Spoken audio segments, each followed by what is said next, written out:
Hello everyone, I am Sudhanshu Patel and currently I am pursuing BTech in NIT Raipur. तो आज के इस video में हम क्लास 10 चैप्टर नंबर 1 पॉलिनोमियल है उसके कुछ सॉल्व एग्जाम्पल करेंगे। इससे पहले वाली वीडियो में हमने पॉलिनोमियल्स का बेसिक और दो पॉलिनोमियल्स को कैसे ऐड किया जाता है, कैसे सब्ट्रैक्ट किया जाता है और कैसे मल्टीप्लाई किया जाता है वो सब देखे थे। और कुछ करके देखो जो अनसॉल्व एग्जाम्पल थे उनको भी हमने सॉल्व किया था।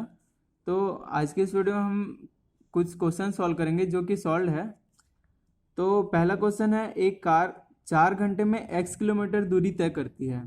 ठीक है, तो हमें निकालना है कि कार की चाल ज्ञात कीजिए, मतलब कार की जो स्पीड है वो फाइंड करनी है। तो हमने छोटे कक्षा में पढ़े थे कि स्पीड इक्वल टू होता है डिस्टेंस अपॉन टाइम। तो मतलब जो चाल है वो दूरी बटे समय होता है।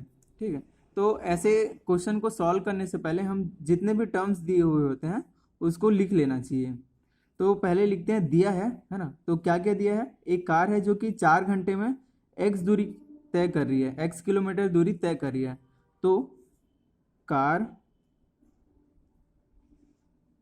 द्वारा चली गई दूरी क्या हो जाएगा, x किलोमीटर। ठीक है, ये जो है x किलोमीटर दूरी तय की गई है किसके द्वारा, कार के द्वारा। और दूरी तय करने में लगी समय कितना हो जाएगा, तो ये क्या हो जाएगा, दूरी तय करने में लगी समय। तो x किलोमीटर जो दूरी है उसको तय करने में कितने समय लगेगा, 4 घंटा। ठीक है, तो सबसे पहले क्वेश्चन को सॉल्व करने से पहले हमें ये जो गिवन दैट होता है, जो दिया गया होता है, उसको लिखना बहुत ज़रूरी है। ठीक है, इससे पता चल जाता है कि कौन कौन से टर्म्स हमें दिए गए हैं क्वेश्चन में। तो अब देखते हैं ये वाला फॉर्मूला जो कि है speed equal to distance upon time. ठीक है, तो एक लाइन लिख लेते हैं कि हम जानते हैं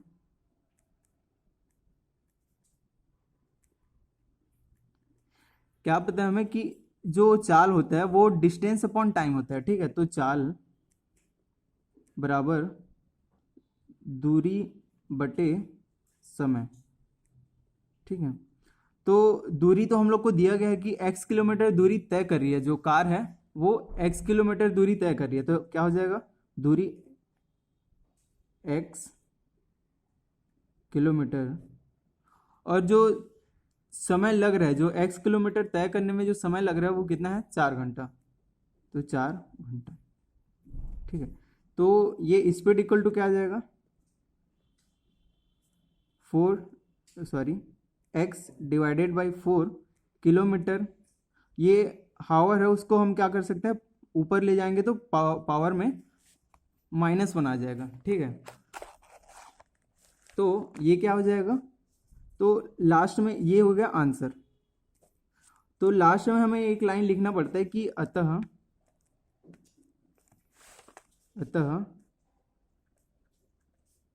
कार की चाल x/4 किलोमीटर हावर होगा। ठीक है, तो ये जो हमें आंसर निकालना था। ठीक है, तो ये हो गया पूरा सॉल्व एग्जाम्पल। अब देखते हैं कि अगला क्वेश्चन क्या होगा। अगला क्वेश्चन में दिया गया है कि एक आयत का क्षेत्रफल दिया गया है 40x² वर्ग मीटर, और उसके एक भुजा की लंबाई दिया गया है 10x मीटर। ठीक है, तो हमें आयत की चौड़ाई फाइंड करनी है। तो रेक्टेंगल का जो एरिया है वो दिया गया है और एक लेंथ दिया गया है, हमें ब्रेड्थ फाइंड करना है। ठीक है, तो यहाँ पर लिख लेते हैं, दिया है। तो पिछले क्वेश्चन जैसे इसमें जो जो हमें एलिमेंट्स दिए हुए हैं उस सबको लिख लेते हैं। तो क्या क्या दिया है हमें, भुजा की लंबाई, तो आयत की भुजा की लंबाई, ये क्या दिया गया है, 10x मीटर। ठीक है, और वैसे ही दिया गया हमें एरिया दिया गया है, एरिया ऑफ रेक्टेंगल दिया हुआ है। तो क्या लिख लेते हैं, आयत का क्षेत्रफल वो कितना दिया गया है 40x² मीटर स्क्वायर। ठीक है, तो अब हमें क्या निकालना है, चौड़ाई निकालना है आयत की। तो हमने आयत का क्षेत्रफल पढ़ा था, वो क्या होता है लंबाई गुणा चौड़ाई। जो एरिया ऑफ रेक्टेंगल होता है वो लेंथ इंटू ब्रेथ होता है। ठीक है, तो यहाँ लिख सकते हैं हम जानते हैं क्या कि जो एरिया ऑफ रेक्टेंगल होता है मतलब आयत का क्षेत्रफल होता है, आयत का क्षेत्रफल वो क्या होता है लंबाई गुणा चौड़ाई। ठीक है, तो एरिया क्या आ गया, एरिया इक्वल टू क्या आ जाएगा, लंबाई तो दिया हुआ, ठीक है, एरिया भी दिया हुआ है, क्या दिया है एरिया 40x² मीटर स्क्वायर। ठीक है, तो length into breadth, sorry small होगा। ठीक है, तो एरिया क्या दिया गया है हमें 40x² और लेंथ क्या दिया गया 10x। हमें क्या निकालना है ब्रेथ। ठीक है, चौड़ाई निकालना है। तो चौड़ाई निकालने के लिए क्या आ जाएगा, ये ब्रेथ इक्वल टू ये डिवाइड में आ जाएगा 40x² डिवाइडेड बाई 10x। अब x² जो हमने पिछले वीडियोस में हमने पॉलिनोमियल्स का बेसिक पढ़ा था, उसमें क्या देखा था, जो ये x² है तो यहाँ पर 2 क्या है एक्सपोनेंट्स है। तो x² को कैसे लिख सकते हैं, और 40 इंटू एक्स, क्योंकि ये x² है उसको हम 2 बार लिख सकते हैं। ठीक है, और सेम नीचे में जो 10 इंटू एक्स लिख सकते हैं। ठीक है, तो ये एक x और ये x कैंसिल आउट हो जाएगा, और वहाँ यहाँ से 1 और ये 4 डिवाइड करेंगे तो ये आ जाएगा ब्रेथ इक्वल टू क्या आ जाएगा 4, और यहाँ से ऊपर में बचा x 4x। ठीक है, और इसका यूनिट क्या हो जाएगा मीटर, ये आ गया ब्रेथ चौड़ाई। ठीक है, तो लास्ट में हमें एक लाइन लिखना पड़ेगा, वो है अतः आयत की चौड़ाई 4x मीटर होगा।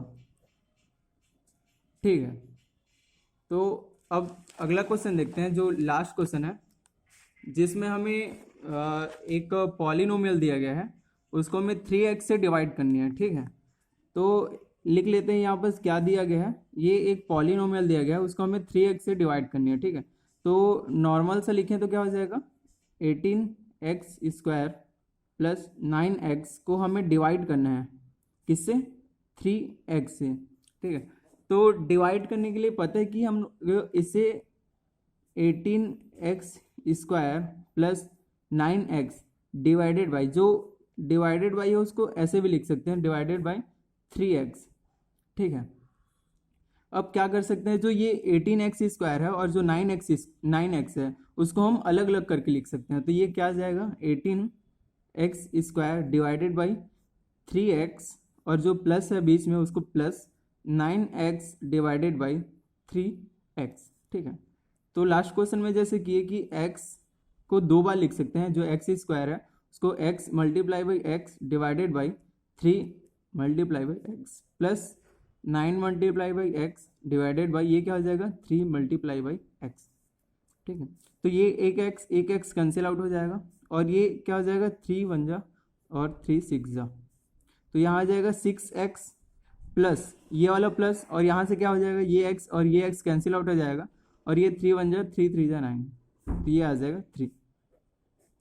तो ये था आंसर। तो अगर हम 2 पॉलिनोमियल्स का डिवाइड करें तो ये आ जाएगा आंसर। ठीक है, जो 18x² प्लस 9x है उसको हम 3x से डिवाइड करेंगे तो आंसर क्या आ जाएगा 6x plus 3।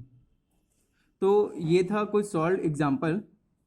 I hope video अच्छा लगा होगा। अगर वीडियो अच्छा लगा होगा तो लाइक शेयर एंड सब्सक्राइब जरूर करें। Thank you everyone.